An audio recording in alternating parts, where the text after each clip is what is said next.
अस्सलाम वालेकुम नाज़रीन, प्रोग्राम विजन बाय राजा आतिफ जुल्फ़िकार के साथ आपकी खिदमत में हाजिर। नाज़रीन, लंदन में जनाब माफ़ी तलाफ़ियों का सीज़न शुरू हो गया। वो क्या सीज़न है, कौन कौन से लोग लंदन में जा जाके माफ़ियाँ मांग रहे हैं और क्यों मांग रहे हैं, इस पर बात करेंगे। और फिर जनाब KPK के जो बल्दियाती इलेक्शन हुए उसमें तो जिसे कहते हैं ना कि लोगों ने यह कह दिया कि जनाब किसी को भी वोट दे देंगे, PTI को वोट ही देंगे। इसका तो ये नतीजा निकल रहा है जो अब तक के रिजल्ट सामने आए हैं। और फिर जनाब नवाज शरीफ साहब की शर्त भी पूरी हो गई है। वो शर्त पूरी होने के बाद अब क्या होगा, इस पे बात करेंगे।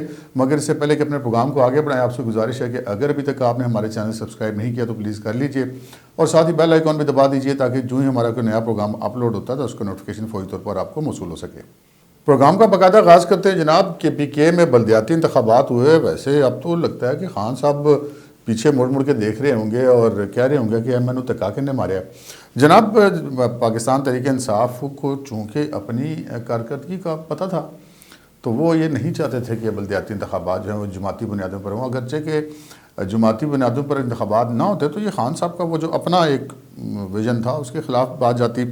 तो कोशिश पूरी की PTI ने कि ये जो इंतखाबात हैं वो बल्दियाती जो हैं वो जमाती बुनियादों पर ना हो, लेकिन बहरहाल फिर सुप्रीम कोर्ट की वजह से फिर करवाने पड़े।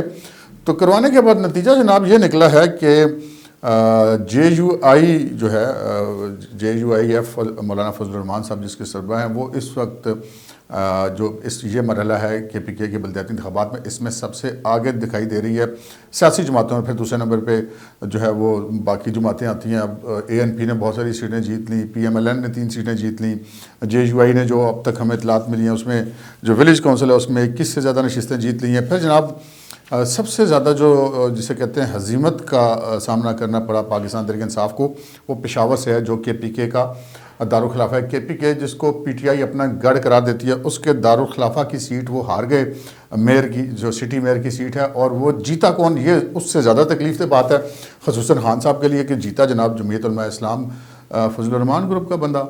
तो वो जमीयत उलमा इस्लाम ने KPK के अंदर जगह जगह ये साबित कर दिया कि वो इस वक्त जो मौजूदा सिचुएशन है उसमें KPI की जो सियासी जमातें हैं उनमें सबसे बड़ी जमात है। बहुत सारी बड़ी तादाद में लोग आज़ाद उम्मीदवार मुंतखब हुए हैं। मुमकिन है कि PTI चूँकि हुकूमत में है तो वो आज़ाद उम्मीदवारों को अपने साथ मिला लेंगे, लेकिन ये चूँकि हर शहर के अलग मेयर और हर कौंसल का जो है विलेज काउंसिल्स के जो चेयरमैन हैं उनके इंतखाबात हुए तो वहाँ पे हर पार्टी का अपना अपना ही चलता है।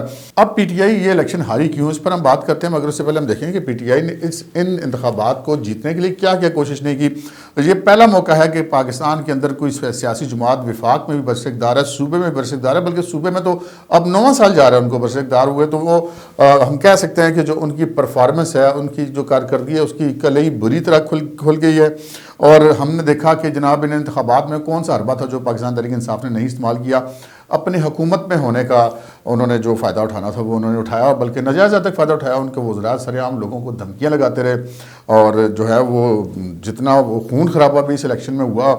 ANP के तो जो है वो सपोर्टर्स की गाड़ी बम से उड़ा दी गई और रॉकेटों से भी हमले किए गए और फायरिंग भी हुई, लोग अपनी जानों से भी गए। लेकिन फिर इसके बावजूद PTI ये इंतखाब नहीं जीत सकी। फिर जनाब इलेक्शन कमीशन को इतला मिली कि जनाब एक जगह पे PTI से तल्लुक़ रखने वाली एक खातून प्रिजाइडिंग ऑफिसर अपने शोहर के साथ ठप्पे लगा रही हैं इलेक्शन से पिछली रात, यानी कि भी पोलिंग सुबह होनी है। तो वो डब्बे बारी थी तो उनको रंगे हाथों पकड़ा गया और उन खातून को मुअत्तल भी कर लिया गया, उनके शोहर को जो जेल भी भेज दिया गया। ये सारी खबरें आपने कल देखी, यानी कि PTI ने कोई ऐसी कोशिश छोड़ी नहीं थी कि जो ना की हो। फिर वो जो हमारे वफाकी वज़ीर शिबली फराज साहब वो अपना वोट डालने गए और वापसी पर अवाम के गैज़ व गज़ब का उनको सामना करना पड़ा, पथराव हुआ। बाद में ये भी कहा गया कि जो उन पर फायरिंग हुई है लेकिन उसके कोई ऐसी शवाहिद जो है वो बज़ाहिर अभी तक दिखाई नहीं दिए। मैं भी आगे चल के कोई ऐसी चीज़ सामने आ जाए, लेकिन पथराव हुआ और वो सैकड़ों लोगों ने उनकी गाड़ी को घेर लिया।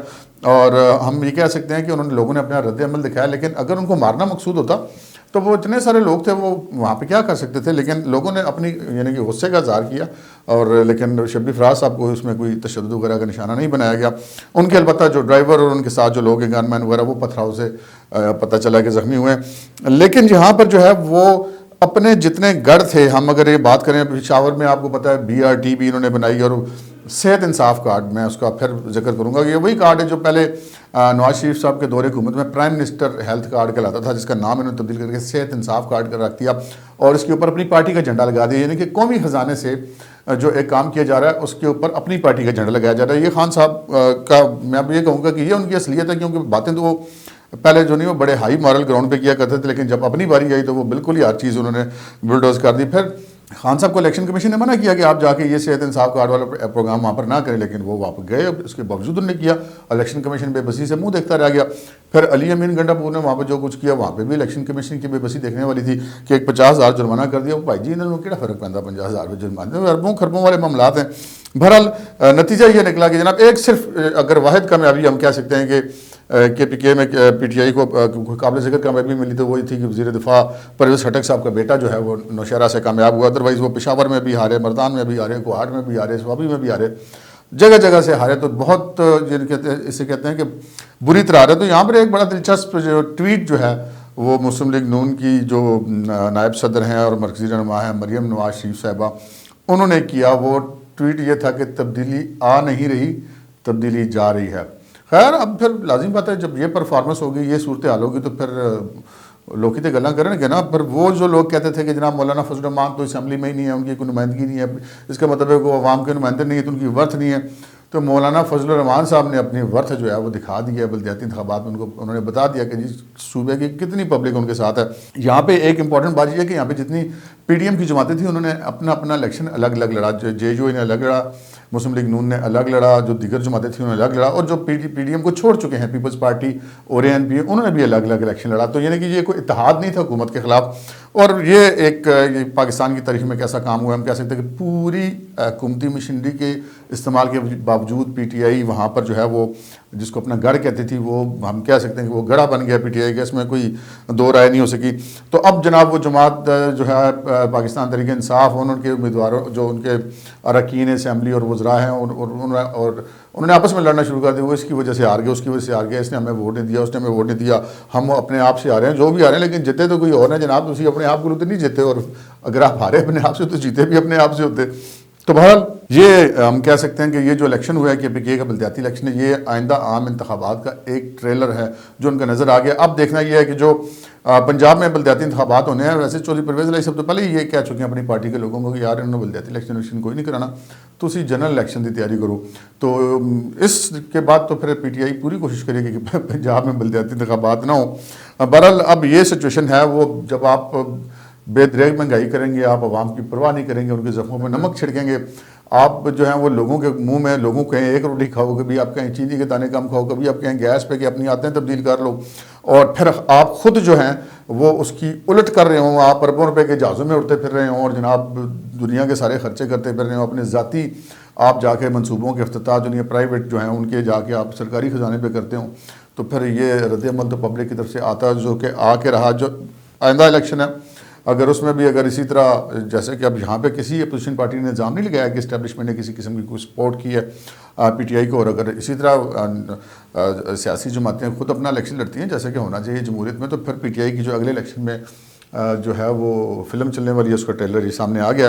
अच्छा ये ट्रेलर तो पब्लिक का तो सामने आ गया, ये तो सिर्फ उन लोगों का मुंह बंद करने के लिए जो कि अभी भी शायद इनकी जो प्रोपेगेंडा मुहिम है उसके बीच में आते थे, लेकिन असल लोगों को सिचुएशन पता लगी क्योंकि लोगों ने जनाब नवाज शरीफ साहब के पास जाकर ना माफ़ियाँ तलाफ़ियाँ शुरू कर दी हैं। जनाब बड़े बड़े लोग जो कि वो कहते हैं ना तब्दीली के आगे भंगड़े डालने वाले और जिनका बड़ा दिल करता था इमरान खान के जलसे नचन को दिल कर दिया, उन्होंने अपने मामला नवाज शरीफ साहब से सीधे करने के लिए जाकर उधर जो है वो माफ़ियाँ तलाफ़ी शुरू कर दी। इस्लामाबाद के एक जनाब चैनल के ब्यूरो चीफ और एक एंकर साहब जो हैं वो बड़े तब्दीली के जनाब वो अलम उठा के फिरते रहे कई साल, और चोर चोर और डाकू डाकू कहते रहे, और खान साहब को बड़ा वो कहते थे कि बड़े निजात देंदा है इस कौम के।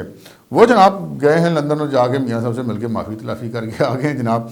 फिर जनाब एक हमारे वो जो हैं बड़ा मारूफ इंफोटेनमेंट का प्रोग्राम करते हैं आफ्ताब इकबाल साहब, वो भी आपको पता है ना वो बड़ा नून लीग को बड़ा धोते रहते हैं अपने प्रोग्रामों में, हालांकि वो इंफोटेनमेंट का प्रोग्राम है लेकिन वो इस मामले को बिल्कुल पूरे हैं कि उनको नहीं छोड़ते। और खान सबसे बड़ी उन्होंने भी तवक्कात बांधी थी। अच्छा उन्होंने अपनी टीम के कुछ बंदे भेजे जनाब लंदन, और वो जाके नवाज शरीफ साहब से मिले और जाके वो अब कहा जा रहा है कि उनको भी आफ्ताब इकबाल साहब ने भेजा, यानी कि अब हर बंदा जो है ना वो अपने कागज़ नवाज शरीफ साहब के सामने सीधे करने की कोशिश कर रहा है। अब जनाब नवाज शरीफ साहब के सामने कागज़ क्यों सीधा करने की कोशिश कर रहे हैं, सबको नज़र आ रहा है कि मामलात क्या हैं। हमारे जितने मुल्क में इंटेलिजेंस के इदारे हैं, जितने सर्वे करने वाले इदारे हैं, वो सब ये कहते हैं कि अगर अगला इलेक्शन फ्री एंड फेयर होता है तो पाकिस्तान मुस्लिम लीग नून जो है वो हुकूमत बनाएगी। तो फिर नवाज शरीफ साहब के सामने अब लोग कागज़ अपने अपने सीधे कर रहे हैं। अब यहाँ पर मामला ये है कि ये एक हमने अब पिछले प्रोग्राम्स में भी कहा, बाकी सारे मुबसरीन भी कह रहे थे कि ये एक टेस्ट केस है KPK का बलदियाती इंतखाब। इसमें अगर इस्टेब्लिशमेंट कहीं पे दिखाई नहीं देती तो फिर जो है वो नवाज शरीफ साहब जो जैसे कहते हैं अदम एतमाद की फ़िज़ा इस्टेब्लिशमेंट के ऊपर वो ख़त्म हो जाएगी। और हम ये कह सकते हैं नवाज शरीफ साहब को जो बुनियादी मुतालबा था कि इस्टेब्लिशमेंट अपना काम करे, सियासतदानों को अपना काम करने दे, तो वो किसी हद तक हमें इस इलेक्शन में अब पूरा होता हुआ दिखाई दिया है। तो फिर नवाज शरीफ साहब को भी तो दिखाई दिया। सो अब ये देखना है कि नवाज शरीफ साहब वो जो इन हाउस तब्दीली लाकर वो जो भी नया प्राइम मिनिस्टर बने, शहबाज शरीफ साहब को उन्होंने कहा हुआ है, तो वो दोबारा आकर के मुंतखब होकर के इन हाउस चेंज में फिर असम्बलियाँ तोड़ दो, नए इलेक्शन की तरफ जाए। तो अब ये लगता है कि शायद मुतालबा जो है वो अब नवाज शरीफ साहब का पूरा हो गया और अब मामलात उसी तरफ को जाना शुरू होंगे जिस तरफ को दिखाई दे रहे हैं। आज के प्रोग्राम में इतना ही, इजाज़त दीजिए, अल्लाह हाफ़िज़।